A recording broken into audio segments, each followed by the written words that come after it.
Buhay Hari, The Rima Story. Dear Papa Dudut, magandang araw sa inyo at sa mga kabarangay natin na nakatutok sa Barangay Love Stories. Isa ako sa mga libu-libo ninyong tagapakinig at panatiko ng inyong programa sa radyo. At napasulat ako upang humingi ng payo sa mga kabarangay natin ang sitwasyon ko sa aking kapatid na si Edric. Hindi niya tunay na pangalan. Pero bago ang lahat ay magpapakilala muna ako. Tawagin niyo na lamang po ako sa pangalang Rima, 32 years old, isang photographer at taga Manila. Magkasama kami sa bahay ng nakababata kong kapatid na si Edric. Nagtatrabaho sa abroad ang mga magulang namin at kahit gustuhin ko nang bumukod ng tirahan ay hindi ko magawa dahil nakiusap sila na bantayan namin ng kapatid ko ang bahay namin dito nga sa Manila. Hindi naman kami mahirap pero malayo rin sa pagiging mayaman. Siguro ay may kaya lamang dahil parehong masipag magtrabaho ang parents namin. Pero katulad ng ibang pamilya ay hindi rin perpekto ang sa amin, Papa Dudut. At ang pinakamalaking isyo ko ay ang pagiging sutil at pasaway ng nag-iisa kong kapatid, Papa Dudut.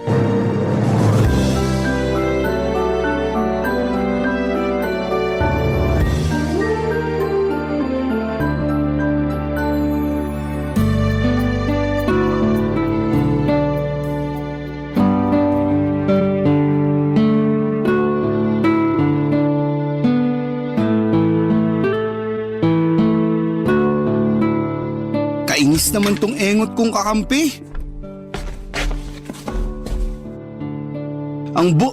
Ay, takte! Bakit nawala ng connection? Ano nangyari? Nakuha mo pa magtanong? Di ba ba halata? Pinatay ko yung wifi. Anak ng tokneneng naman, Ate Rima. Bakit mo ginawa yun? Kita mo naglalaro ako. Oo nga, nakikita ko. Pero naiirita ako sa'yo eh. Wala ka nang ginawa maghapon magdamag kundi maglaro. Pati ba naman paglalaro ko, issue sa'yo? Dami mo namang issue sa akin. Madami naman talaga kasi kasalanan mo rin naman. Ano na namang ginawa ko? This oras na ng gabi, di ba? Tapos napakaingay mo pa. Kahit dun sa kwarto ko, dinig na dinig yung pagsasalita mo ng kung ano-ano. Malamang nagagalit ako sa kakampi ko. Masyadong aanga-anga. Pero ngayon, sa'yo na ako nagagalit kasi masyado kang epal. At ako pa talaga ang epal? Sino pa nga ba? Alangan naman ako, ikaw ang nagpatay ng wifi kahit na naglalaro ako. Kung di ba naman epal tawag dun? Sige nga. Wag na wag mo ako matawag-tawag na epal, Edric ha? Ako pa rin ang ate sa ating dalawa. Hindi ko naman nakakalimutan yun. Pero para yatang masyado mo nang ginagamit ang pagiging ate mo sa ating dalawa. Bakit? Masama ba yon? Hindi, pero nakakainis na kasi. Lagi na lang, porke ate kita, ikaw na ang dapat masunod. Sino pa ba ang dapat masunod? Ako naman ang mas matanda sa ating dalawa. Yun na nga eh. Saka wag mong questionin ang pagiging ate ko kasi di naman ako pala utos sa'yo. Saka kung makapagsalita ka dyan, akala mo kung sino kang pinagbabawalan na gawin ang gusto mo ah. Ang hinihingi ko lang naman konting konsiderasyon, lalo na't gusto ko sana magpahinga.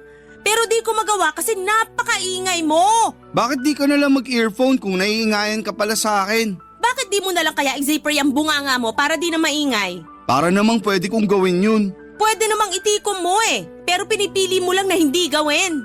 Ay nako, parehong-pareho talaga kayo ni Lola na masyadong istrikta. Kung makaasta ka kasi parang di rin ako nakatira sa pamamahay na to. Hoy ate, ipapaalala ko lang sa'yo na hindi mo lang to bahay. Kina mama at papa to at anak din naman nila ako kaya may karapatan ako rito. Hoy Karen, saka sinabi ko ba na wala kang karapatan sa bahay natin? Pati si Lola na nananahimik na sa hukay at dinamay mo pa. Gusto mo bang bumangon yun doon tapos dalawin ka rito at kaltukan dahil sa mga katwiran mong baluktot? Huwag ka namang magsalita ng ganyan. Alam mo namang kinikilabutan ako eh. Kahit lola natin yun, kadiri pa rin. At nakakatakot na babangon siya sa hukay tapos dadalawin tayo rito. Anong tayo? Ikaw lang? Bakit ako lang? Kasi ikaw lang naman yung pasaway sa atin. Grabe ka naman. Ikaw ang mas grabe. Kung umasta ka, kala mo teenager ka pa rin eh, 26 years old ka na. Nako. Kung pagsasabihan mo na naman ako tungkol sa paglalaro ko ng mobile games, alam ko naman yun. Paulit-ulit ka na lang sa mga sinasabi mo. Daig mo pa yung sirang plaka. Paano ako di magiging sirang plaka napakapasaway mo? Tapos hindi ka pa makaintindi.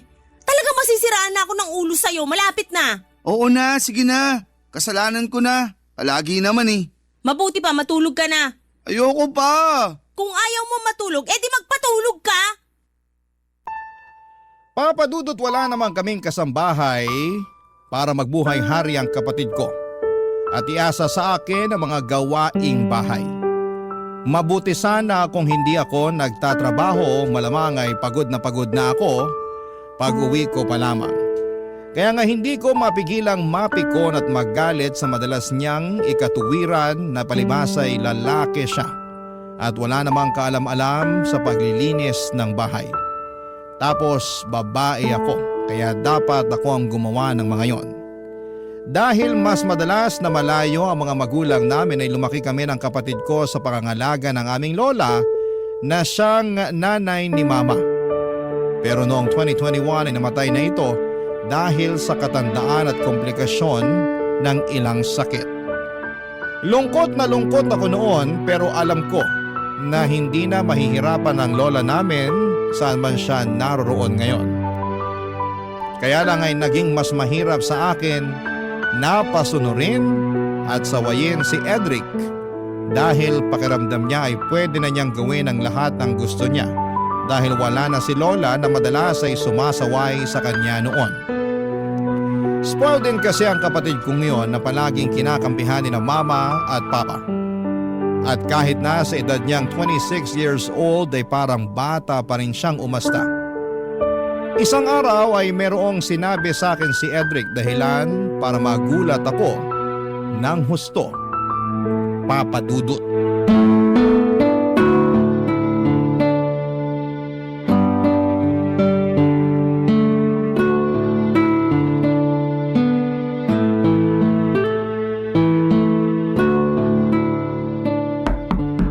Bukas yan. Ate Rima, busy ka ba? Medyo. Marami kong ini-edit. Mamaya na yan. Usap muna tayo. Tungkol saan ba yon? Basta. Anong basta? Di ba pwedeng sabihin mo na ngayon? Pwede naman, pero papasok muna ako sa kwarto mo, pwede? Pwede, pero hanggang dyan ka lang sa may pinto. Grabe ka talaga sa akin. O sige, dyan ka na lang sa likod ng pinto. Sa likod ng pinto? Eh di sa labas na yun. Ano ba kasing sasabihin mo? Sabihin mo na kaysa nagpapaligoy-ligoy ka pa dyan. Sinasayang mo lang oras mo, kita mong dami ko pang trabaho. Ate naman eh. Ano nga yon? Ano kasi? Huwag kang magagalit ha. Depende kung ano na naman yung ginawa mo. Sobra ka naman. Parang lumalabas eh. Wala na akong ginawang matino. Kung may matino ka mang ginawa, mabibilang lang sa mga daliri ko sa kamay. Pero kung kalokohan, kasutilan at pagiging pasaway, lagpas na sa lahat ng mga daliri ko sa kamay at paa. Kaya ano, sabihin mo na kung ano yung gusto mong sabihin. Sige, pero... Ay, bahala na nga. Pero gusto ko lang sabihin na magiging tita ka na. Ha? Sorry, pero parang nabingi yata ako. Ano uli yung sinabi mo? Sabi ko, magiging tita ka na. Paano nangyari yon? Kasi magkakaanak na ako. Ha? Uulitin ko na naman ba yung sinabi ko? Hindi. Pero seryoso ba yan? Magkakaanak ka na? Oo. Pero wala ka namang girlfriend ah. Akala mo lang wala, pero meron. At hindi mo man lang pinakilala sa amin nila mama at papa. Eh, bago pa lang naman kami. Gaano ka bago? 1 buwan. Tapos nabuntis mo na agad? Siyempre, magaling tong kapatid mo. Binida mo pa talaga yan eh. Sigurado ka na ba dyan sa pinasok mo? Hindi naman sa pag-aano, no? Pero hindi biro-biro ang pagkakaroon ng anak. Alam ko naman yun. Tsaka feeling ko ready na naman ako para magkaanak. Ang tanda ko na kaya. Ayoko namang dumating yung punto na uugod-ugod na ako tapos tsaka pa lang ako magkakaanak. Kaya ikaw ate, mag-anak ka na rin. Sige ka. At bakit naman napunta sa akin ang usapan? Concerned lang naman ako sa matres mo kasi di ba? Ganun yung mga babae. Habang tumatanda nahihirapan na magkaanak. Salamat sa concern mo sa matres ko pero ayos lang naman ako. Hindi ko pa gusto magkaanak kasi alam ko wala pa akong may papakain sa magiging baby ko. Grabe ka naman. May trabaho ka naman ah. Oo nga, pero di pa sapat ipon ko. Siyempre tutulungan ka ng magiging asawa mo nun. Pwede ba? Wag na nga natin pag-usapan ng tungkol sa akin. Yung tungkol sa'yo ang pag-usapan natin dito kasi nakakaloka lang na wala kang ang trabaho tapos nakuha mo pang mag-anak? Alam ko nasa tamang edad ka na pero sana alam mo yung responsibilidad na pinasok mo para sa magiging anak nyo. Siyempre, alam ko naman yun. Tsaka nandyan naman sina mama at papa eh. Pwede akong humingi ng tulong sa kanila pag di namin kinaya. Ay wow! Sa lagay sagutin pa pala nila mama at papa ang magiging anak nyo? Bakit hindi? Apo naman nila yung magiging anak ko. Buti sana kung hindi. Papa Dudut, alam ko naman na nasa tamang edad na ang kapatid ko para sa ganong bagay. Pero para sa akin ay wala pa siyang kakayahang magtaguyod ng pamilya. Kaya hindi ninyo ako masisisi kung nainis ako ng bahagya sa ibinalita niya sa akin. Sa huli, nalaman na rin ng parents namin ang nangyari at gano'n na lamang ang gulat ko dahil hindi man lang siya nasermonan ni na mama at papa. In fact, natuwa pa sila at excited dahil magkakaapo na raw sila.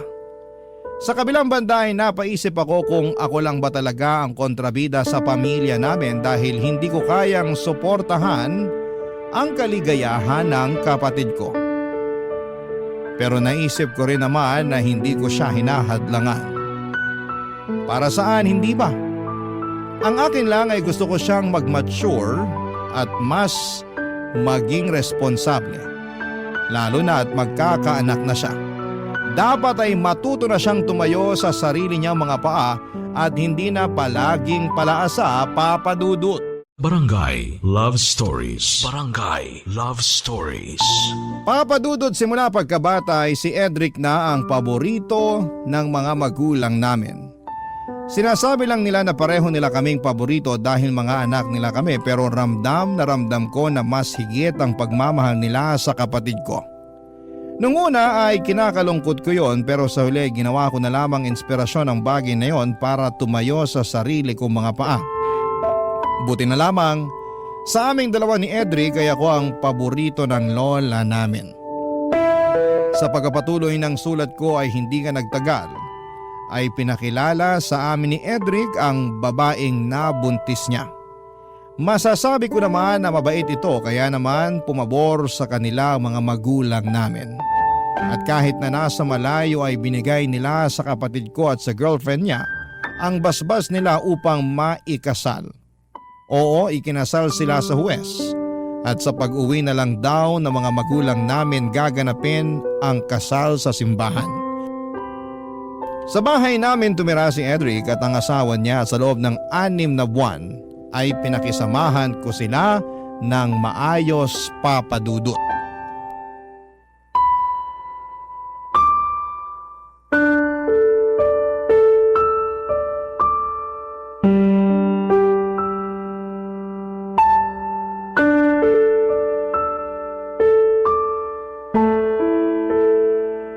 Ay, takte naman! Bohopols, wagas! Imbis na pa ganito, pa ganon. Edric, kailan mo planong hugasan yung mga pinggan dun sa lababo? Mamaya na! Kanina ka pa mamaya ng mamaya eh. Ikaw nga, kanina ka pa utos ng utos dyan. Aba, bakit naman nagagalit ka dyan? Kasi masyado kang utosera. Sabi-sabi ka pa nun na di ka pala utos, pero pati paghuhugas ng pinggan sa akin mo pa inaasa. Kita mong busy ako oh. Naglalaro ako, di ba? Ay, takte! Wala na. Talo na kami nag-dial sa'yo. At bakit ako sinisisi mo? Sino pa ba sisisihin ko? Yung asawa ko wala naman dito kasi nasa trabaho. Buti pa yung asawa mo kahit buntis ang sipag-sipag magtrabaho. Tapos ikaw na naturingang lalaki nga pero nandito lang sa bahay at naglalaro lang ng mobile games. Paghuhugas na nga lang ng pinggan gagawin mo paminsan-minsan pagwawalis pero hindi mo pa rin ginagawa. Maawa ka naman sa akin. Galing pa akong trabaho at pagod na pagod ako pero sa lagay mukhang ako pa yata maghuhugas sa mga pinagkainan mo dun sa lababo. Nanggigitata na yun saka naninigas na yung tirang kanin. Di mo man lang binabaran ng tubig. Dami mo namang ebas eh. Kung ayaw mong hugasan, edi wag. Huwag ka na magsalita dyan. Kairita lang at karindi sa tenga. Dinamay mo pa yung asawa ko. Kinumpara mo pa ako sa kanya di nga yung nagrereklamo. Siya naman may sabi na sayang daw kung magre-resign siya sa trabaho. Lalo't pinaghirapan niya yung posisyon niya ngayon. Kaya pinagbigyan ko. Oh, ikaw, anong plano mo sa buhay? Hihilata ka na lang dito sa bahay at maglalaro ng mobile games hanggang mga anak-asawa mo? Bakit ka ba kasi nakikialam sa amin? Hindi naman sa nakikialam ako. Pero curious lang ako at concerned para sa pamilya nyo. Alam ko naman na wala na akong pake rito, pero hindi ko lang mapigilan pagsabihan ka lalo na nakatira tayo sa iisang bubong. Para sa akin responsibilidad ko yon kasi ate mo pa rin ako. May katapusan din pagiging ate mo sa akin, lalo na may asawa na ako. Wow ha? Tingin mo ba gusto ko na pinagsasabihan ka pa rin? Siyempre ayoko na kasi nakakasawa na rin. Lalo na parang wala ka namang naiintindihan sa mga sinasabi ko. Kaya lang kung hindi ako, sino magsasabi sa'yo? Pasalamat ka nga may pakialam pa ako sa'yo at sa pamilya mo. Imbis na tingnan mo ng negatibo yung ginagawa ko, bakit hindi ka na lang magpasalamat kasi pinagmamalasakitan kita? Mamaya sa huli sisihin mo pa ako kasi hindi kita pinagsabihan. Tapos ako pa sasabihin mong maraming sinasabi? Totoo naman eh. Marami ka naman talagang sinasabi na hindi na dapat sabihin. Hindi ka lang marunong makinig. Lagi mong minamasama lahat ng pangaral namin sa'yo ni Lola. Tapos tingin mo pa sa amin kaaway mo. Bakit, hindi ba? Hindi naman talaga kasi pamilya tayo. Pamilya raw. Totoo naman ah. Kung pamilya tayo, dapat sinusuportahan mo ako sa desisyon ko nung mag-asawa. Kaso hindi eh. Anong hindi pinagsasasabi mo dyan? Mukha kasi hindi ka masaya nung pinakilala ko sa inyo nila mama at papa yung mapapangasawa ko. Nakasimangot ka pa nga nun. Parang pinagsakluban ng langit at lupa ang itsura mo. Kay Rita. Hoy, bago mo ako akusahan ng ganyan, sana binalikan mo muna lahat ng maayos sa pakikisama na ginawa ko sa inyo ng asawa mo nung tumira siya rito.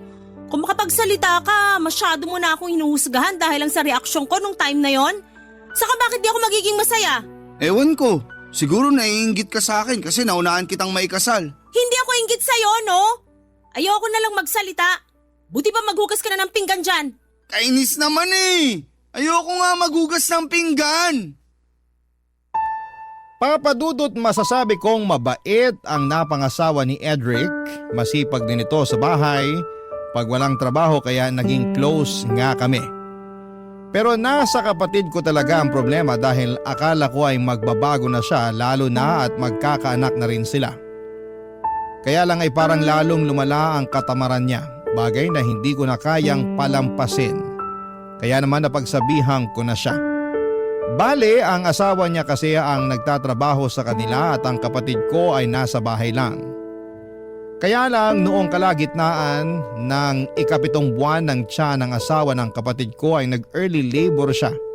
Kaya naman na-confine siya noon sa ospital. Nanatili siya doon ng halos 1 buwan bago nag-decide ang mga doktor na isesaryan na siya. Ako ang nag-asikaso ng mga papeles ng asawa ng kapatid ko mula pagka-ospital hanggang makalabas sila ng baby niya dahil hindi naman maaasahan si Edric. Kahit nakakapagod ay masaya naman ako. Lalo noong ligtas na silang nakauwi na sa bahay namin. Mabilis na nagdaan ng 6 na buwan ang kapatid ko ang naatasang mag-alaga sa anak nila habang nagtatrabaho ang asawa niya. Kaya lang ay meron palang ginawang kalokohan si Edric. Dahilan para magkalamat ang relasyon nila ng asawa niya.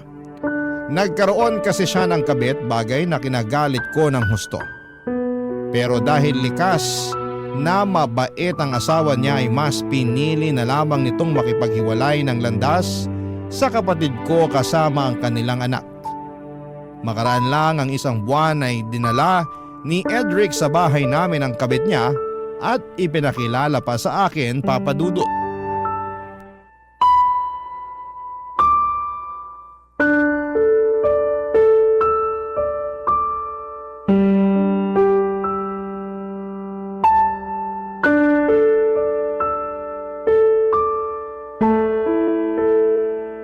Ate Rima, siya nga pala si Abilene, girlfriend ko. Hi, Ate Rima! Girlfriend? Kahihiwalay mo lang sa asawa mo, di ba? Huwag mong sabihin na siya yung dahilan kaya nasira kayo ng asawa mo. Oo, pero wala na ba akong karapatang lumigaya ulit? Oo nga naman po. Huwag naman po kayong ganyan sa kapatid nyo. Hindi ikaw ang kausap ko, kaya huwag ka sumabad dyan. Sobra naman kayo sa akin. Bakit ba ang init ng ulo mo kay Abilene? Wala naman siyang ginagawa sa'yo, ate. Totoo pala ang kwento mo tungkol sa ate mo, babe. Masyado pala siyang masungit. No wonder hanggang ngayon wala pa rin siyang asawa. Ayun na nga, babe. Takot yata ang mga lalaki sa kanya. Hoy, hoy, hoy! Mawalang galang na ha? Pero kung pag-usapan niyo ako parang wala ako sa harapan niyo ah. Saka sandali nga lang, anong sinasabi mong kinuwento mo ako dyan sa babaeng yan? Magkukwento ka na nga lang, di mo pa talaga inayos, Cedric? Wala akong maisip na maayos na ikwento tungkol sa'yo kaya ayun na lang sinabi ko. Kung makapagsalita ka, akala mo kung sino kang perpekto? Mas malala pa nga sa akin yung ugali mo. Kung tungkol na naman sa katamaran ko at pagiging pasaway yan, wala ka nang magagawa doon. Sina Papa at Mama nga, sumuko na lang kasasaway sa akin. Manawa ka naman, ate. Sawa na ako para sa kaalaman mo. Excuse me lang pero wag niyo naman akong itsapuera. Sa lagay, parang saling ket-ket lang ako sa usapan niyo. Wag naman ganun. Ano ba kasing sasabihin mo? Wala naman, pero gusto ko lang maramdaman na welcome ako sa bahay niyo. Bakit ko naman gagawin yun? Kabit ka lang naman ng kapatid ko. Hoy, Ate sobra ka naman. naman magsalita. Oh, bakit? Totoo naman sinabi ko, di ba? Kahit kabit ako, may damdamin pa rin akong marunong masaktan. Wow! Kung sabihin ko mas masakit pa rin yung ginawa mo sa asawa ng kapatid ko kaysa dyan sa nararamdaman mo, no? Para yan lang, dinadaing mo na? Hindi ko naman siguro kasalanan kung mas binahal ako ng kapatid niyo kaysa sa dati niyang asawa. Sa bagay, ako na to eh. Diba babe, ako na to eh. Oo, babe ko. Ay, nako, napaka-ilusyonada. Tama na nga ang pagsasalita mo ng ganyan sa girlfriend ko. Kung di mo kayang tanggapin si Abeline, sana respetuhin mo na lang siya. Marunong ako rumispeto sa taong karespe-respeto. Naku, talaga naman. Napaka-kontrabida mo talaga sa buhay ko kahit kailan. Ako pa ang kontrabida, nakakabwisit mga desisyon mo sa buhay. Tapos walang hiya ka rin sa part na sinama mo pa talaga rito sa pamamahay natin yung kabit mo para ipakilala sa akin. Saka umuhugot ng tapang, ha? Inborn na sa akin yun. Pati kapal ng mukha, inborn na rin sa'yo eh. Pareho kayo ng babaeng yan, oh. Oh, bakit naman ako nadamay bigla? Di ba ayaw mo nang na-echipuera?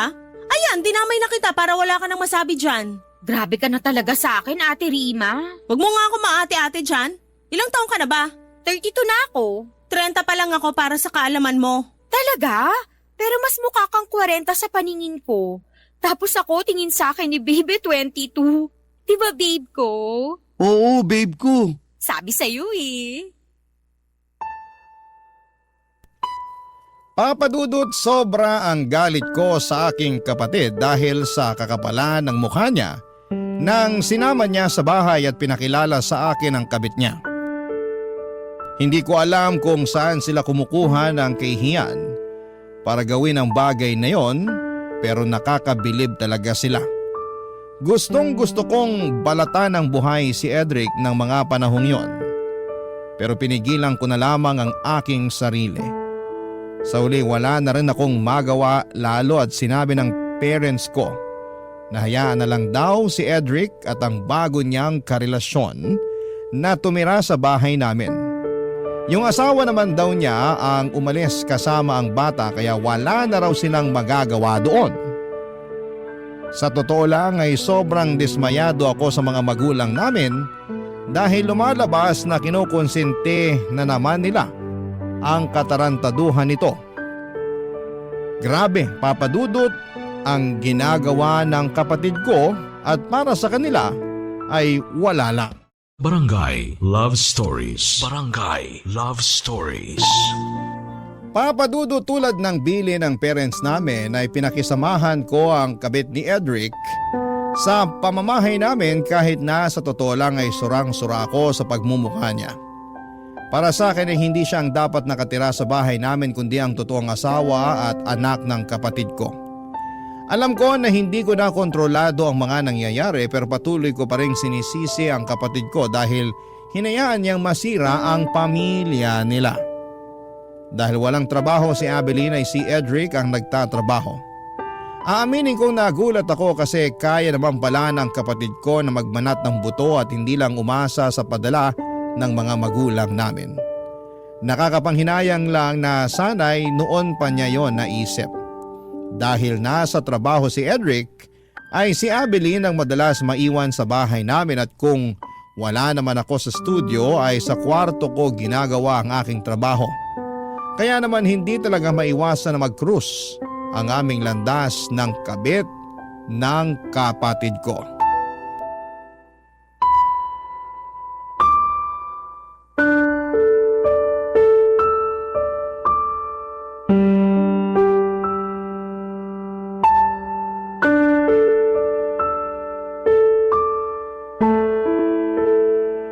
Ate Rima, pwede bang mag-request ng ulam mamaya?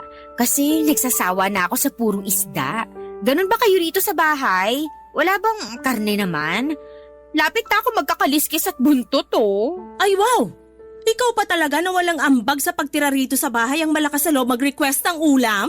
Sobra ka naman sa walang ambag. Totoo naman eh. Kaming lahat dito, pati na rin mga magulang namin ay nagtatrabaho. Ikaw lang ang buhay Reyna rito. Bagay talaga kayo ng kapatid ko kasi nagbuhay-hari rin yan nun sa dati niyang asawa eh. Balita ko nga yung asawa ni Babe ang nagtatrabaho at hindi siya. Pero di yun uubra sa akin dahil gusto ko may provider's mindset ang lalaki. Para naman may pambubuhay siya sa amin ng magiging anak namin. Yun ang ideal man ko. Kung yan palang ideal man mo, sana sinama mo na rin doon na hindi pamilyado, yung lalaking makakarelasyon mo. Hindi ko naman siguro kasalanan na single ang pakilala sa akin ni Edric noon. Tapos nagkagustuhan na lang kami. Huli na nung inamin niya na may asawa at anak na pala siya. Oh, alam mo naman pala eh. Pero bakit pinagpatuloy mo pa rin ang pakikipagrelasyon sa kanya? Na-in love na nga kasi ako. At wala na akong magagawa kasi tumibok na yung puso ko para kay Edric. Wala raw magagawa. Ang sabihin mo, ginusto mo rin talaga na manira ng pamilya ng may pamilya. Bakit ka ba ganyan sa akin? Kailan mo ba ako hindi susungitan o iinsultuhin sa tuwing nag-uusap tayo, ha? Hindi porket ate ka ni Edric, akala mo hindi na rin kita papatulan. Dapat ko bang ipagpasalamat yung di mo pagpatol sa akin? Kilala kitang mahilig pumatol, lalong-lalo na sa may asawa. Bakit ba kasi tayo nakarating dyan? Nagre-request lang naman ako ng masarap na ulam mamaya. Kapal talaga ng mukha mo! Hindi ka kapala ng mukha yun kasi may karapatan naman ako. Wawa? Anong karapatan yun? Ni magwalis ng sahig kahit ang dumi na at marami nang nagkalat na buhok ni hindi mo man lang magawa. Puro ka na lang higa, hilata at panay ka rin cellphone. Sa umaga di mo man lang mapaglutuan ng almusal yung kapatid ko kaya laging gutom bago pumasok ng trabaho. Di mo rin siya mahandaan ng pananghalian kasi tirik na ang araw pero naghihili ka pa sa higaan. Sinubukan ko naman ipagluto ng almusal si Edric, kaso nasunog ko lang yung itlog sa bacon kaya hindi niya na nakain. Tapos nung pinabaunan ko siya ng pananghalian, nagreklamo siyang hilaw daw yung kanin. Kaya ending, nag-order na lang siya ng makakain niya online. Simula nun, sinabi ko sa sarili ko na hindi na ako makikialam sa kusina niyo. Kaya pala pati paghuhugas ng pinggan ng mga pinagkainan niyo naman hindi mo pa magawa? Ano ba ako rito? Katulong niyo? Tagaluto ng pagkain nyo, tagahugas sa mga pinagkainan nyo? Kasi kung oo, sobra namang kakapal ng mukha nyo. Huwag ka nang magalit. Pamilya naman tayo, di ba? Excuse me? Hindi tayo pamilya para sa kaalaman mo. Kahit kailan, hinding-hindi mo mapapalitan ng posisyon ng asawa ni Edric sa pamamahay na to.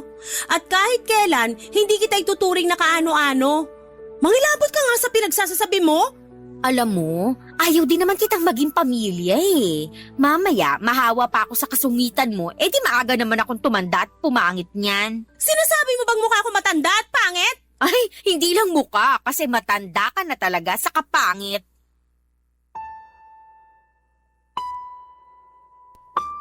Papadudot wala akong masabi sa kakapalan ng mukha ni Abeline. Biglang bumalik ang lahat ng galit ko sa kanya dahil sa pagsira niya sa pamilya ng aking kapatid. Gusto ko sana siyang sabunutan ng mga panahong yon. Pero nagpigil pa rin ako dahil ayokong ibaba ang aking sarili na kapantay niya. Alam ko na maling magtanim ng galit sa isang tao pero hindi ninyo ako masisisi kung bakit ko nararamdaman yon ng mga panahong yon. Habang tumatagal ay nagiging masikip na ang pamamahay namin para sa aming tatlo, nina Edric at Abeline. At kahit na nagsabi na ako noon sa mga magulang namin na gusto ko nang bumukod, ay hindi nila ako pinayagan. Ayaw din naman daw kasi nila na maiwan lagi sa bahay ang kinakasama ng kapatid ko, lalo at nagtatrabaho ito. Wala akong nagawa sa pakiusap ng parents namin kundi ang sundin sila. Mabilis na lumipas ang isang taon, papadudot. Pinakisamahan ko ng maayos ang kinakasama ng kapatid ko pero hindi pa rin talaga mapigilan ang pagbabanggaan namin ni Abeline kahit na anong lawak ng pangunawa ko sa kanya, papadudot.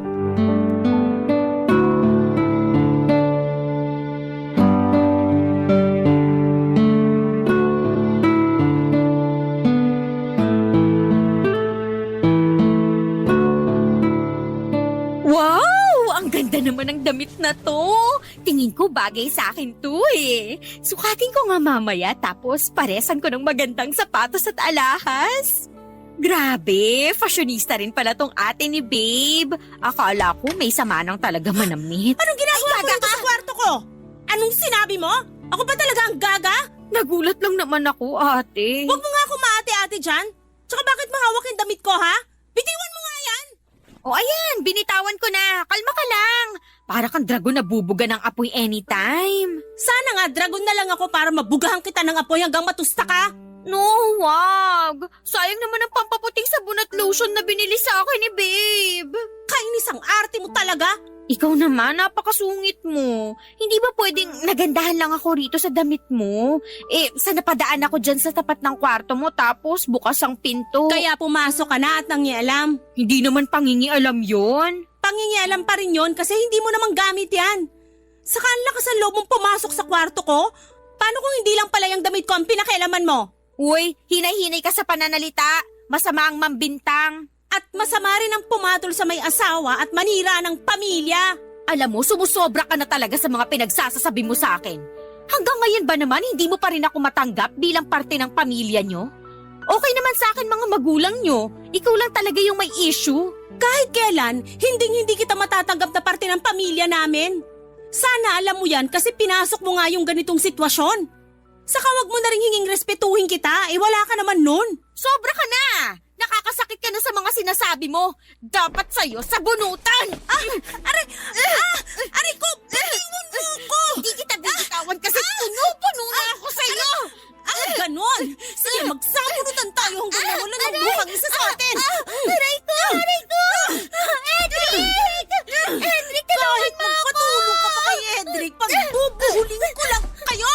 Anong nangyayari dito? Tanong-tanong ka ba? Hindi mo ba nakikita na sinasabunutan ako ng ate mo? Ikaw kayang unang na nabunot sa atin! Mabuti pa tigilan nyo na nga yan.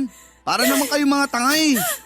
Yang babaeng lang yan ang tanga dahil siya lang naman ang pumasok sa kwarto at nangialam ng mga gamit ko. Pagsabihan mo nga yan! Pagsabihan mo rin yung ate mo, babe. Kasi pinagbibintangan niya ako.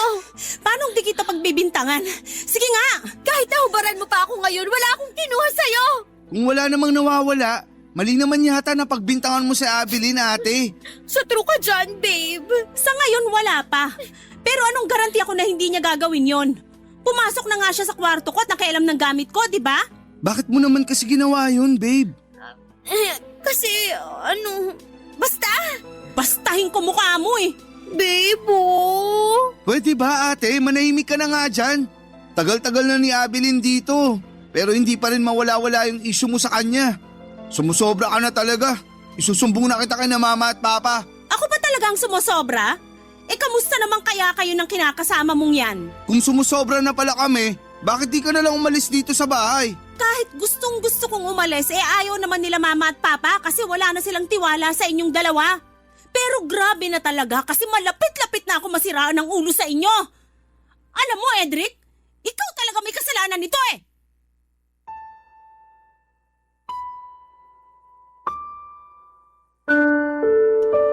Papadudot sobrang sama ng loob ko sa kapatid ko at sa kinakasama niya ng mga panahong yon. Hindi ko na sila mapakisamahan at nasusura na ako sa mga pagmumukha nila. At kahit na gustuhin ko mang umalis ay hindi ko magawa dahil ayaw kong payagan ng magulang ko.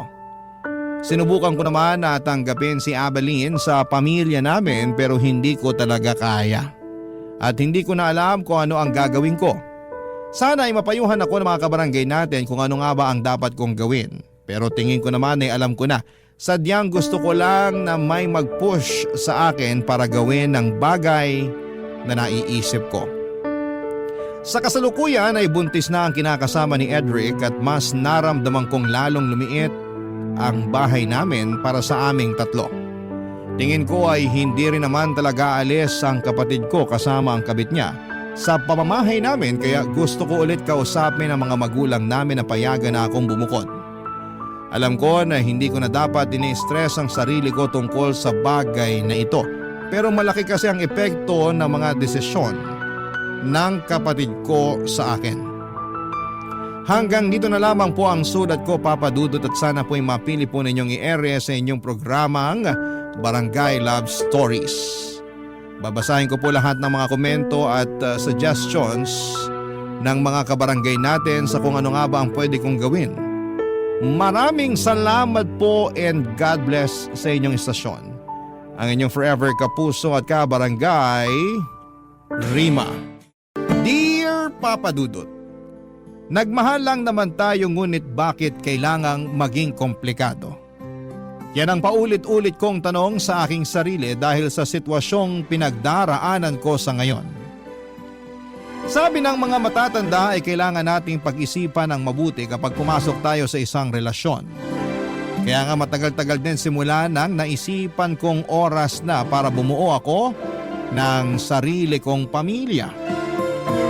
Masasabi ko kasi na hindi ako swerte sa pag-ibig at marami-rami na rin akong kabiguan na naranasan sa nakaraan. Sa kabila ng lahat ay naniniwala pa rin ako na matatagpuan ko ang babaeng para sa akin. Bago ko ituloy ang pagkukwento ay gusto ko munang bumati ng isang maganda at mapagpalang araw sa lahat ng mga kabarangay natin na nakikinig sa Barangay Love Stories. Tawagin niyo na lamang po ako sa pangalang Adler. 34 years old, taga-Pasig at nagtatrabaho bilang web developer sa isang pribadong kumpanya. Nasabi ko na marami na akong kabiguang pinagdaanan sa ngalan ng pag-ibig, kaya matagal-tagal din akong hindi pumasok sa relasyon. Pero noong 2024 ay naisipan kong mag-install ng isang dating app. At doon ko nakilala ang isang babae na papangalanan ko na lamang na Livia. Pagkalipas ng isang linggong pag-uusap ay nag-decide kaming lumabas at magkita na, Papa Dudut.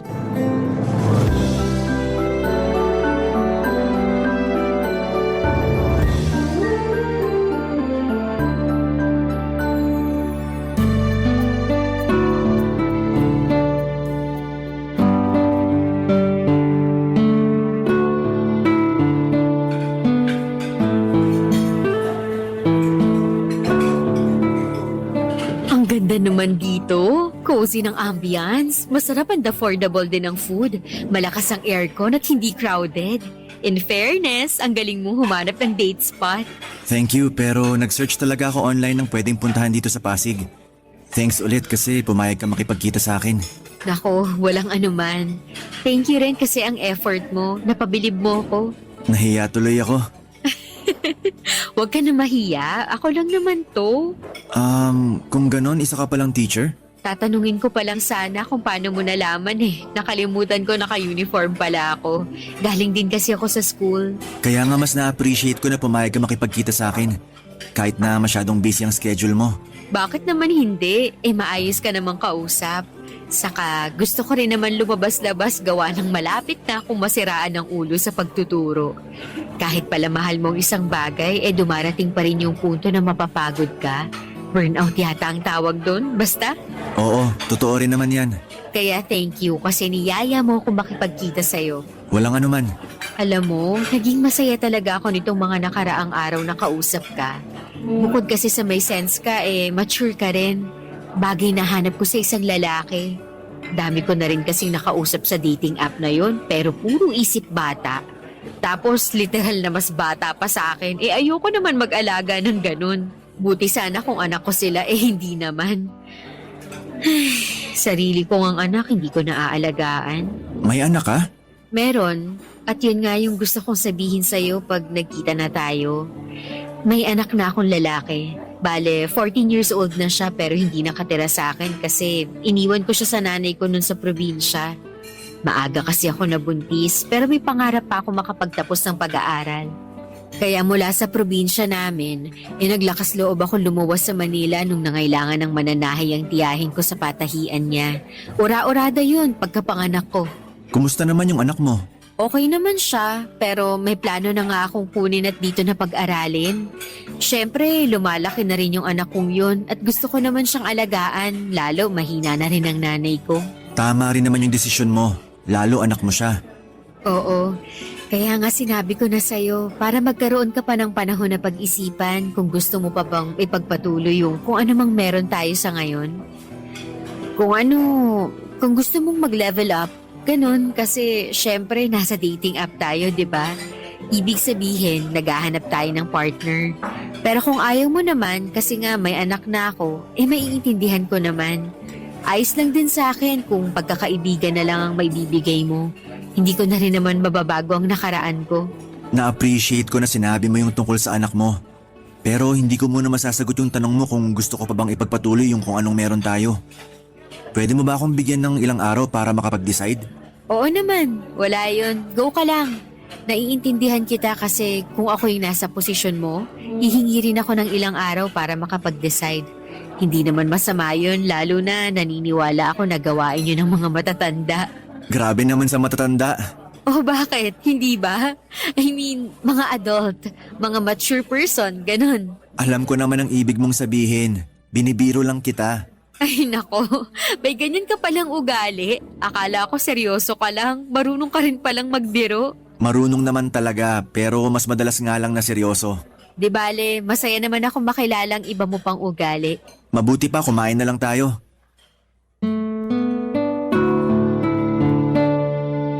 Papadudot, aaminin ko na nagulat ako sa ipinagtapat sa akin ni Livia at bagyang hindi nakaimik kaagad. Pero na-appreciate ko ng husto ang pagsasabi niya sa akin ng katotohanan at pagbibigay sa akin ng panahon upang pag-isipan kung gusto ko pang magpatuloy sa aming relasyon. Wala namang kaso sa kanya kung umayaw ako dahil tama rin naman siya nang sabihin niyang hindi na niya mababago ang kanyang nakaraan. Kung ilalarawan ko si Livia, masasabi kong maganda siya, mabait at kuwela. Ang dami niyang kwento, halos hindi nga maubusan kaya na-enjoy ko ng husto ang pagkikita naming yon. At kahit na nakakapanibago dahil noon lang ulit ako may kinitang tao, ay pakiramdam ko ay matagal na kaming magkakilala ni Livia. Siya kasi yung tipo na hindi ka maiilang kasama. Kumbaga'y komportable lang dahil marunong siyang makibagay at magaling magdala ng usapan. Sa pagpapatuloy ng sulat ko, tulad ng sinabi ni Livia, ay pinag-isipan ko kung gusto ko pa bang mag-level up sa aming relasyon. Yun bang higit pa sa pagkakaibigan ng turingan namin sa isa't isa. Makalipas ang 2 linggo ay nakapag-decide ako na handa naman akong tanggapin ang anak niya at ituring na parang sa akin, lalo na at nahulog na rin ako ng gusto kay Livia. Hindi nagtagal ay niligawan ko siya, papadudot. Naging kami at niyaya ko na sila ng anak niyang tumira sa bahay ko.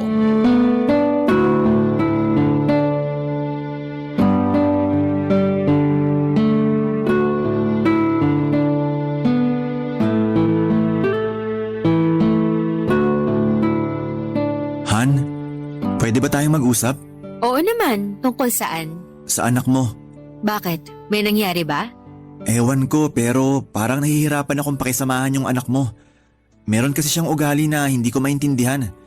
Tsaka ginagawa ko naman lahat para mapalapit kami sa isa't isa. Kasi nga parang tunay na anak na rin ang trato ko sa kanya. Kaso siya yung mukhang ayaw eh. Hindi naman siguro sa ganun. Yun kasi yung nararamdaman ko. Buti sana kung ngayon lang nangyari to. Matagal na rin. Matagal na? Oo. Gaano na katagal? Simula nung lumipat kayo rito. Akala ko ba okay naman lahat? Di ba tinanong ko pa nga sa'yo kung kumusta tayo? Yung setup natin, tapos sabi mo maayos naman. Akala ko totoong maayos kaso may issue ka pala sa anak ko. Hindi naman siguro issue ang tawag doon. Nagsasabi lang naman ako ng nararamdaman ko. Sige nga, ano bang ginawa sa'yo ng anak ko para maramdaman mo yan? Sinusupladahan niya ako. Hindi pinapansin. Di rin kinakausap. Pag nilalapitan ko siya para makipag-banding, lumalayo siya. Mas gusto niya pang kaharap yung cellphone o di kaya laptop niya. Yun lang naman pala eh. Akala ko kung napano ka na dyan. Anong yun lang naman pala? Hindi naman big deal. Kung sa'yo hindi, pues sa akin big deal yun. Siyempre gusto kong mapalapit sa anak mo. Andun na tayo. Pero nagbibinata na yung anak ko. Kahit nga sa akin na nanay niya, hindi siya masyadong close at ayos lang naman yun dahil yung mga ganyang edad, mas gusto nila yung may personal space sila. Tungkol naman dun sa sinabi mong sinusupladuhan ka niya, hayaan mo't kakausapin ko. Mali naman na gawin niya yun sa'yo. Ako nang bahala dun, wag mo nang masyadong isipin. Thanks, Han. Oh, bakit parang malungkot ka pa rin? Wala lang. Meron yan sabihin mo na. Wala nga sabi. Wala-wala ka pa dyan, kilala kaya kita. Siguro iniisip mo pa rin yung issue mo sa anak ko, no? Bakit ba kasi issue ang tawag mo? Hindi ba? O sige, kung ayaw mo ng issue, di concern. O ano, masaya ka na?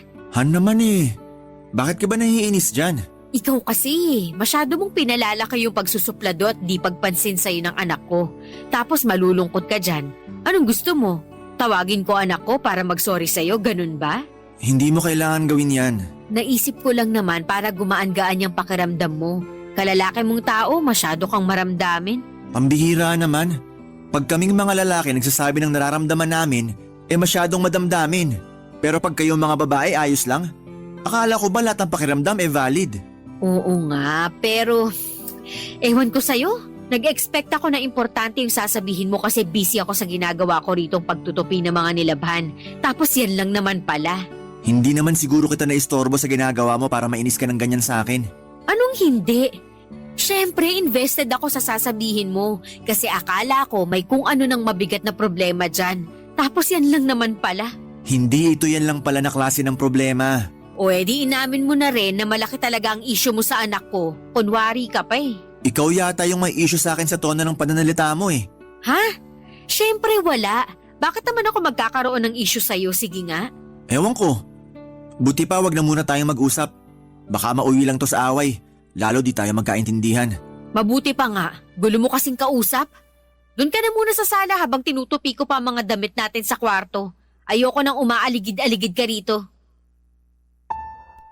Papadudot maayos naman ang naging unang buwan ni Livia at ng anak niya sa bahay ko.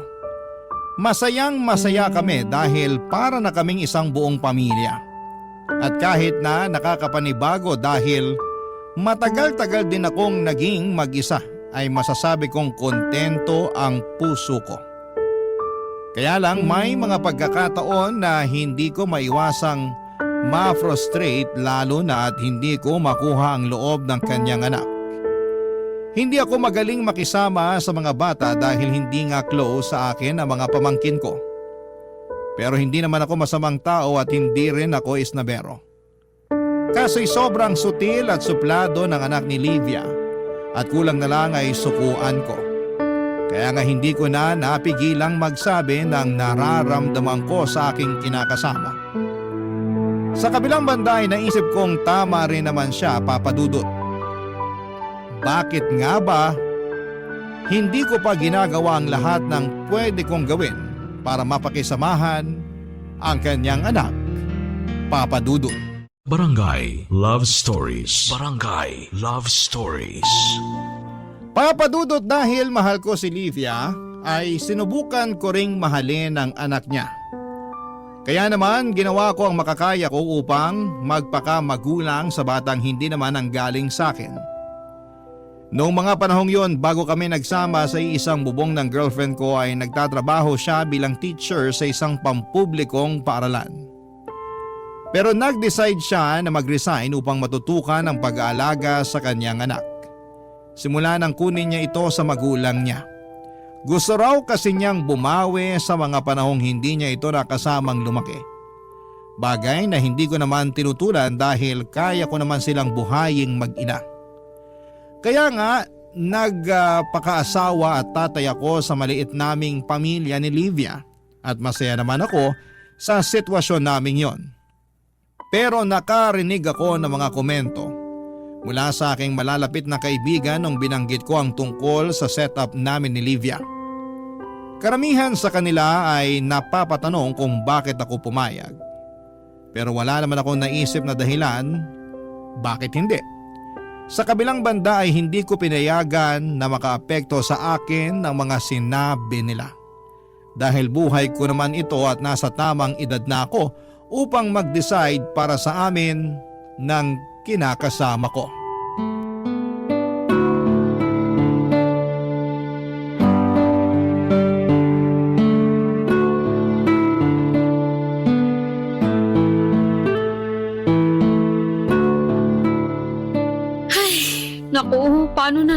natatakot na ako. Natatakot Ay, saan? nakakagulat ka naman, Han. Sorry, pero ano ba kasi yung kinatatakutan mo? Meron ba akong sinabi? Oo, ngayon lang at narinig ko. Naku, wala yun. Hayaan mo na. Han, may pera ka ba dyan? Ha? Bakit? Anong bakit? Siyempre, ipambibili ko ng grocery dito sa bahay. Paubos na yung ulam natin eh. Tapos kaunti na lang din yung bigas. Akala ko na grocery ka na. Di ba binigyan na kita ng pera nung nakaraan? Oo nga, pero kulang yun. Paanong kulang sa Bakit ba ang dami mong tanong? Hindi ba pwedeng magbigay ka na lang? Para rin naman sa atin yun. Hindi naman sa ganon. Siyempre napapaisip lang ako kung bakit kinulang. Dati naman sobra-sobra pa nga sa pang-grocery natin yung pera na binibigay ko. Dati yun. Ano akala mo, hindi tumataas sa mga bilihin? Palibasa, wala kang alam kasi hindi ikaw ang nag-grocery. Huwag ka naman magsalita ng ganyan. Totoo naman eh. Bakit ka ba kasi naiinis? Nagtatanong lang naman ako. Dami mo kasing tanong, ayaw mo na lang magbigay. Magbibigay ako. Pero gusto ko lang malaman mo na hindi ko naman pinupulot ang pera. Sinasabi mo ba na inaaksay ako sa kung saan yung perang binibigay mo? Wala akong sinasabing ganyan.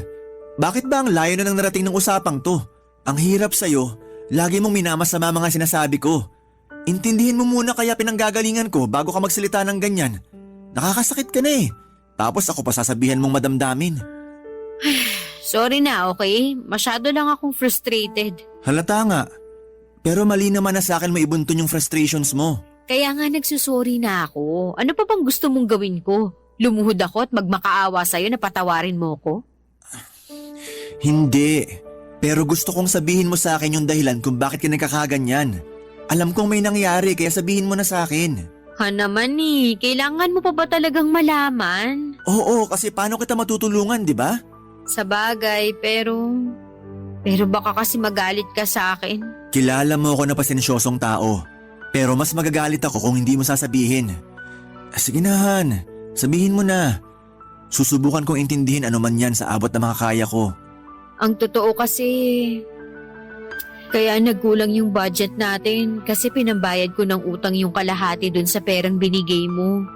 Ayaw ko naman sanang gastusin dun kaso wala na akong pera eh. Saka tinatakot na nila ako na kailangan ko na raw magbayad dahil kung hindi, idedemanda nila ako. Kaya napilitan ako tapos ngayon nagfa-follow up ulit sila. Akala yata ng mga tukmol na yun marami akong pera. Sandali. Utang saan? Sa kakilala ko, hiniram ko yun nung may trabaho pa ako. Binabayaran ko naman kaso nga nawalan ako ng trabaho, di ba? Pero bakit ngayon mo lang sinabi sa akin ang tungkol sa bagay na yan? Wala lang, saka sabi ko nga nababayaran ko naman noon. Kaso ngayon na-delay na. Hindi rin naman lahat kailangan mong malaman. Yun lang ba yung utang mo? Ang totoo, meron pa akong ibang utang. Han naman! Huwag ka nang magalit sa akin. Inutang ko naman yun nung hindi pa tayo magkakilala eh. Mali ko lang, hindi ko na-anticipate na hindi ko pala lahat mababayaran. Mahirap talagang bayaran kung maraming pinagkakautangan mo. Wala namang masama kung umutang ka eh. Pero isa-isa lang. Akala ko ba hindi ka magagalit sa akin? Hindi naman ako galit pero… Hindi nga galit pero hinuhusgahan mo naman ako. Ay nako, lahat na lang talaga may sinasabi ka. Ewan ko sa'yo, Han.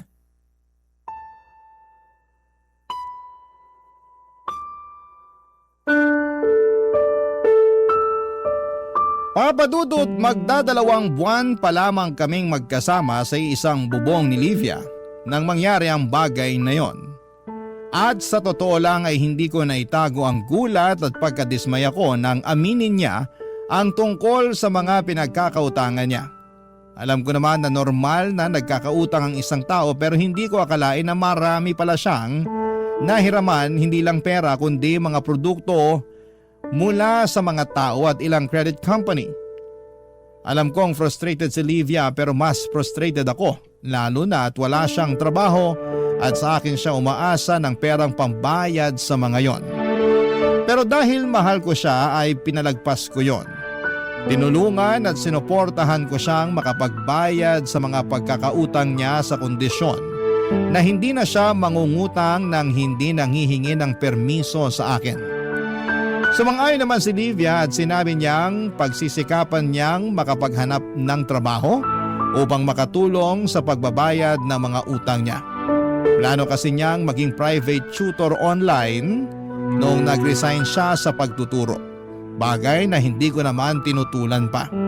May advantage rin kasi ang trabahong yon katulad ng matututukan niya ang kanyang anak habang kumikita siya ng pera, Papa Dudut.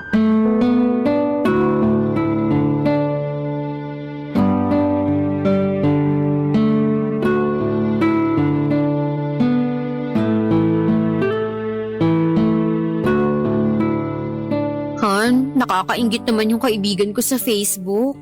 Bakit? Kasi nakapagbakasyon sila ng pamilya niya doon sa Maldives. Grabe, ang ganda-ganda pala doon, no? Base sa mga picture at video na nakita ko at napanood ko tungkol sa Maldives, oo, maganda nga doon. Sana balang araw makapagbakasyon din tayo doon. Nako, siguradong mahal ang biyahe papunta doon. Hindi naman masamang mangarap eh. Saka pangarap ko talaga makapag-beach. Marami namang magagandang beach resort dito sa atin. Meron tayong Boracay. Ayoko doon. Masyado nang nilaspag ng mga tao, artista, foreigner o influencer. Kahit hindi pa ako nakakapunta sa Boracay, nagsasawa na akong panoorin yun sa social media. Saka gusto ko yung bonggang-bonggang beach na hindi pa napupuntahan ng iba kong friends sa Facebook. Kung gusto mo talagang pumunta sa Maldives, baka abutin pa tayo ng ilang taon sa pag-iipon. Di ba may credit card ka naman? Bakit kaya hindi mo muna utangin yung pera na gagastusin natin papunta doon? Hindi haabot ang credit limit ko. Tsaka sinasabi ko sa'yo na masyadong mahal ang gagastusin natin. Kung gusto mo talagang mag-beach, dito na lang sa Pilipinas. Ano ba yan? Kuripot mo naman? Ako pa talaga ang kuripot? Nakikipagtawaran lang naman ako sa'yo. Sinabi ko bang hindi tayo magbi-beach kung talagang gusto mo? Sa imposible talaga yung gusto mo na mag-Maldives tayo. Di mo ba yun naiintindihan? Naiintindihan naman, lalo ikaw lang ang may trabaho sa ating dalawa tapos may mga utang pa akong binabayaran mo rin. Ayan naman pala eh. Tapos gusto mo pa ako mangutang para lang pambakasyon natin. Parang hindi naman yata wais yun, Han. Malulubog tayo niyan eh. Sorry na. Masyado lang yata ako nainggit sa kaibigan ko kasi buti pa siya nakapag-enjoy at naipasyal ng asawa niya sa magandang lugar katulad ng Maldives. Huwag mo naman sana akong ikumpara sa asawa niya. Hindi ko naman pinupulot ang pera na ginagastos natin. Hindi naman kinukumpara at hindi ko rin sinasabi na pinupulot mo ang pera. Masyado kang malisyoso eh. Sinabi ko lang naman yung nararamdaman ko. Alam ko, pero sana naisip mo rin kung ano na lang ang mararamdaman ko. Pambihirang buhay naman to oh. Kailangan pa pala kita munang isipin bago ako magsabi. Baka sa susunod kimkimin ko na lang tong nararamdaman ko tapos madepress ako. Bakit naman kailangan umabot sa ganun? Totoong senaryo lang naman tong pinag-uusapan natin. Ewan ko kung bakit umabot sa ganun. Siguro kasi masyado ka lang praktikal na wala sa lugar. Ako pa ang wala sa lugar? Sino kaya ang hindi pinag-iisipang mabuti ang mga utang niya? Ako ba yung pinariringgan mo? Sino pa ba? May ibang tao pa ba rito bukod sa ating dalawa? Ewan ko sa'yo, nakakainis ka. Nakakainis ka rin. Kasi ngayon ko lang nalaman na masyado ka ring maluho. Tapos daig mo pa yung batang nagtatantrums kapag di na pagbigyan ng gusto mo. Hayaan mo, pag ako nakapagtrabaho, pag-iipunan ko talaga yung pang Maldives ko. Tapos hindi kita isasama.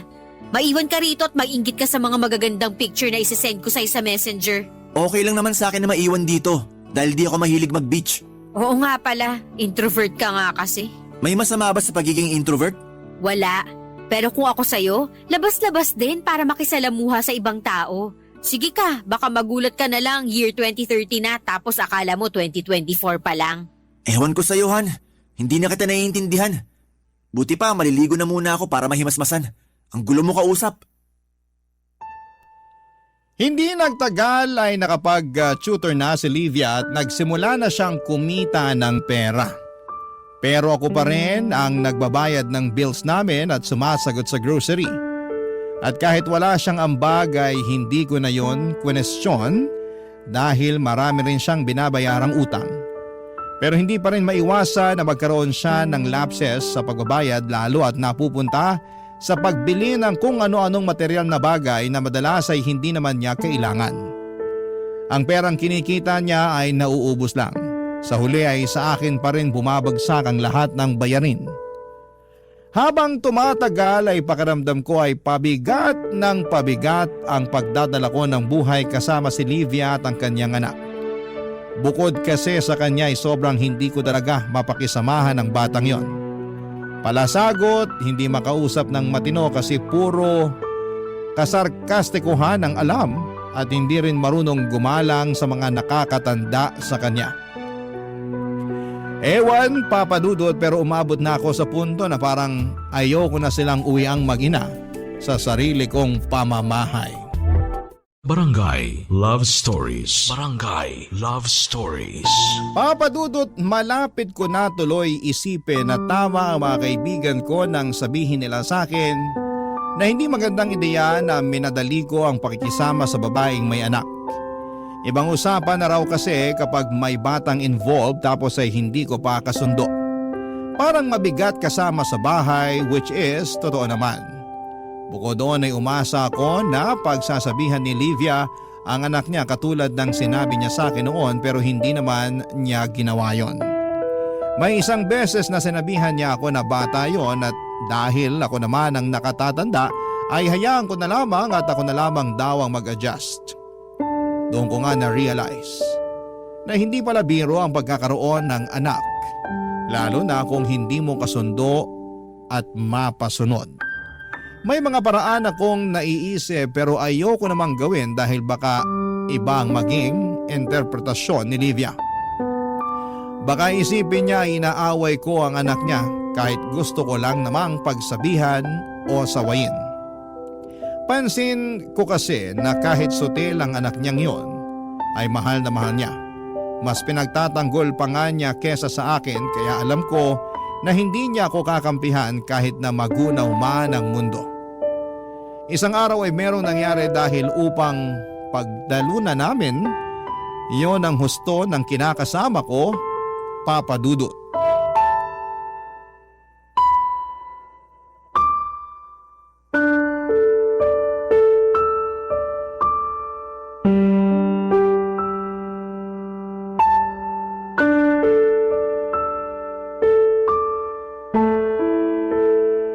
Ang babaw naman ng mga magulang na yun. Akala mo inano ng anak ko yung mga anak nila. Nananakot pa na ipapabarangay kami kung hindi ako mangangako na pagsasabihan ko ang anak ko. Kaloka? Hindi naman din kasi tama yung ginawa ng anak mo sa mga anak nila, Han. Ha? Anong hindi tama?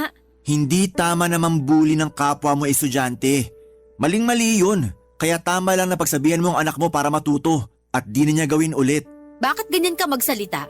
Lumalabas na kinakampihan mo pa yung ibang tao kaysa sa amin ng anak ko Hindi naman yata patas yun, Adler. Hindi naman sa ganun yun. Ganun na rin yun. Ayan ka na naman eh. Minamasama mo na naman sinasabi ko. Paano hindi ko mamasamain sobra ka magsalita sa anak ko? Sa lagay, pinalalabas mo pati na rin ng mga magulang ng mga batang nakaaway ng anak ko na daig niya pa yung kriminal sa ginawa niya. Bakit? Pumatay ba siya ng tao? Nagnakaw ba siya? Nanggulang ba siya? Hindi naman, di ba? Pero nambuli siya. At alam mo dapat bilang teacher na masama ang pambubuli. Paano na lang kung anak mong ginanon?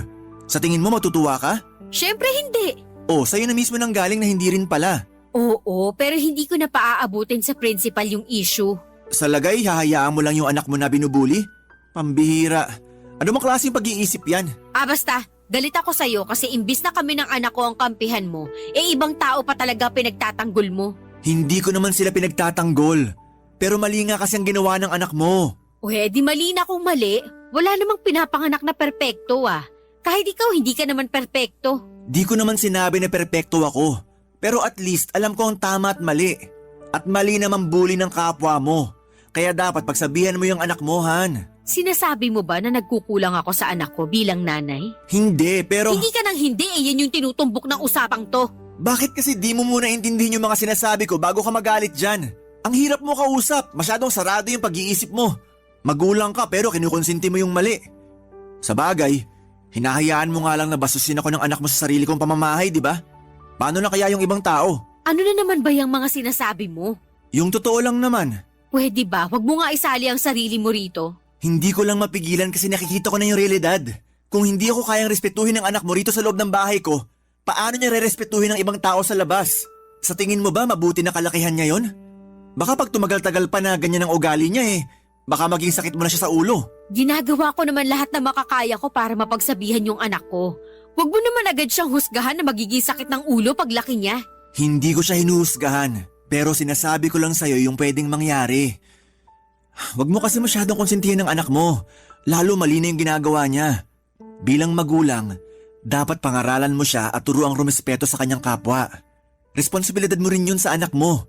At hindi lang yung pagtatrabaho para mapakain siya at maibili ng pangangailangan niyang tungkulin mo bilang kanyang magulang. Sana naman maintindihan mo yung bagay na yon. At huwag mo masamain ang pagsasabi ko. Dahil nagmamalasakit lang ako.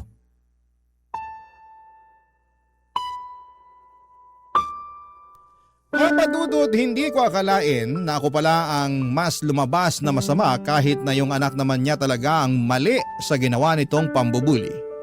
Hindi ko rin mapigilang madismaya sa asal ni Livia noong kinampihan niya pa ang anak niya at kinunsinte sa ginawa nito. Ilang araw din kaming hindi nagpansinan ng kinakasama ko pero nagkabatire naman kami, Papadudot. Katulad ng dati, pinagpasensyahan ko sila at pinalagpas ang mga nangyari. Kaya lang pakiramdam ko sa araw-araw na lang na nagdaraan ay nababawasan na ang pagmamahal ko kay Livia. Paulit-ulit kasi akong nadidismaya sa mga desisyon niya sa buhay. Sa ugali niya at sa pakikitungo niya sa akin. Isama niyo pa yung anak niya na kay bata-bata pa pero napaka-barumbado na. Isang beses nagsuggest ako na ipa-counseling niya ang kanyang anak pero na-offend si Livia. At sinabihan ako ng pagalit na hindi raw baliw ang anak niya para gawin ang mga bagay na yon. Nasabi ko na lang tuloy sa sarili ko na suko na ako at gusto ko na lamang kumawala sa aming relasyon. Papadudot.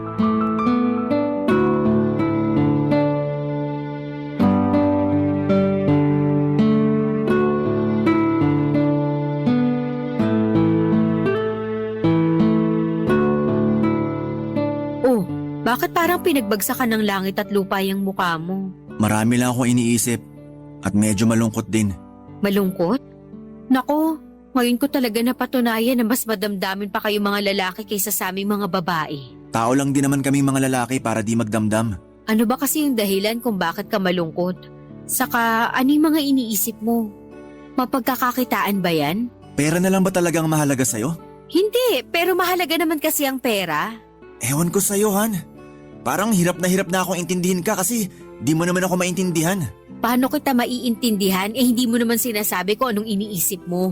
O kung meron nga ba talaga para malaman ko? Para lang sa kaalaman mo, hindi ako manghuhula. Gusto mo talagang malaman? Oo, sabihin mo. Iniisip ko lang naman na gusto ka na makipaghiwalay sa'yo.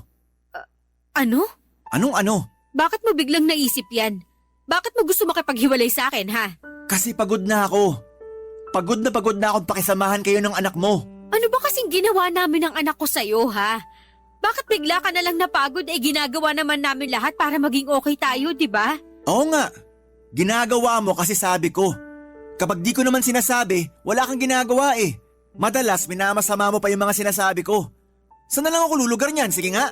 Parang ang unfair naman na bigla mong gusto makipaghiwalay ng dahil sa bagay na pwede naman nating pag-usapan at ayusin. Pinag-uusapan naman natin, di ba? Pero palagi na lang ba ako yung mag-iisip ng pwede nating gawin para mag-workout ang relasyon natin? Kasi kung oo, gusto ko lang din malaman mo na napapagod na rin ako. Buti sana kung sinusunod mo lahat ng mga sinasabi ko. Karamihan dun binabaliwala mo.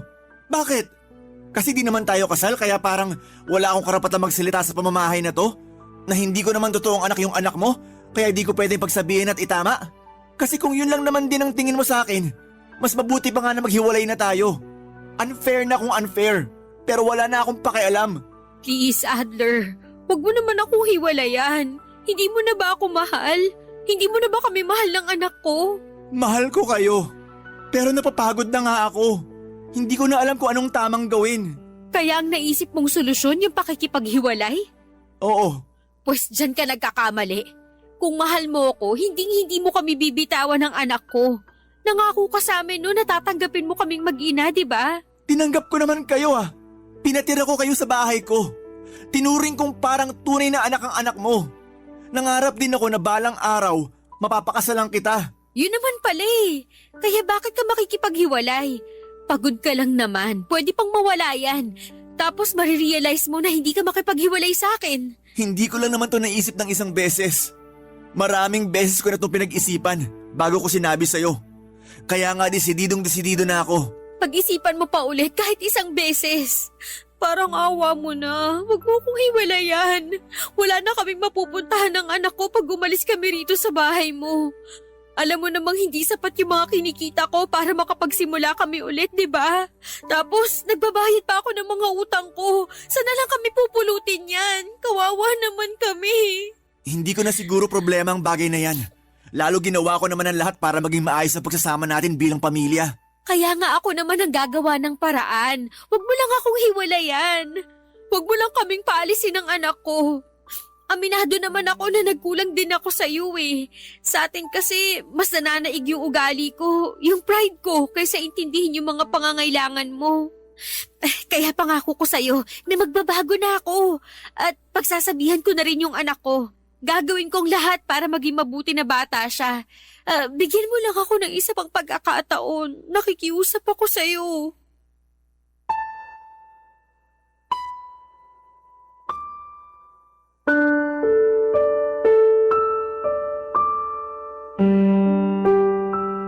Papadudo, totoo naman na mahal ko pa rin si Livia.